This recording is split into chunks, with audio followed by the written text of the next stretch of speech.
Faire toujours tout dans les règles et faire toujours tout dans le sens où on nous a appris à les faire, ça peut être vraiment problématique. Donc cette anecdote, vous le savez certainement pour ceux qui me suivent et ceux qui sont là souvent régulièrement sur Twitch, je suis pas quelqu'un qui est très académique et je suis même pratiquement allergique à tout ça pour une bonne raison, c'est que l'académisme a tendance à nous réduire à faire certaines choses ou à réduire la pensée à un chemin unique et c'est quelque chose que je combats absolument à tous les niveaux dans ma vie perso et professionnelle pour la simple et bonne raison que on vit pas dans l'imaginaire.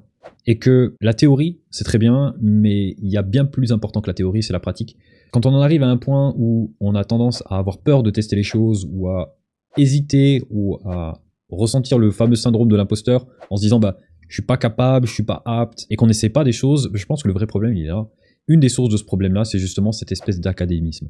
Qu'on s'entende bien, je pense qu'il y a des cas dans lesquels c'est très important d'être organisé, d'avoir un cadre, d'avoir une espèce de structure, de faire les choses petit à petit. Mais appliquer ça à tout et dans toutes les situations, ça peut être problématique. Je vous partage une petite anecdote. Donc, lors d'une réunion entre des développeurs et le responsable de projet, on doit arbitrer sur la faisabilité de certaines features, certaines fonctionnalités, de comment on va s'y prendre, de combien de temps on va mettre pour réaliser cette chose, ou du moins à combien on l'estime.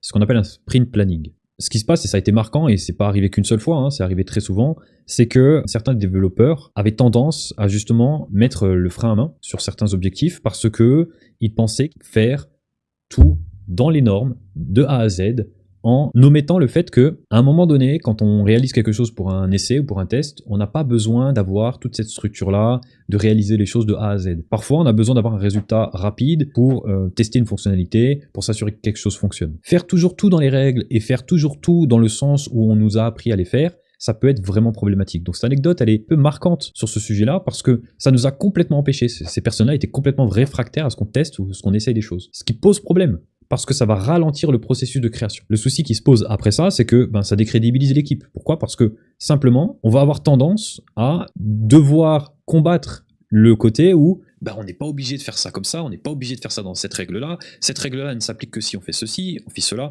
Et donc on part dans des explications qui vont dans tous les sens. C'est un petit exemple, mais qui est assez parlant, je trouve, et qui démontre aussi que ça ralentit le projet sur des semaines. Les sprint planning, ces réunions-là, sont devenues vraiment un calvaire, notamment à chaque fois qu'il y avait une nouvelle fonctionnalité, chaque fois qu'on devait créer quelque chose à partir de rien, ça devenait mais vraiment un enfer. Je pense que ça peut facilement être évité quand on comprend qu'il y a des côtés où quand on décide de partir sur quelque chose de long terme, on a besoin de cette structure-là, on a besoin de bien planifier les choses et de s'assurer qu'on va les réaliser dans les règles. Mais quand on a besoin de tester rapidement et que c'est simplement un essai, mettre en place cette mécanique-là, ça pose énormément de problèmes au niveau de l'organisation, ça fait ralentir le projet, ça fout le moral en berne de tout le monde, on doit se battre pour faire passer les idées. Donc voilà, vous comprenez bien que c'est complètement contre-productif. Donc n'hésitez pas à me dire dans les commentaires si vous avez déjà vécu cette situation-là ou que vous-même avez été réfractaire à quelque chose. Ça m'intéresse vraiment de savoir.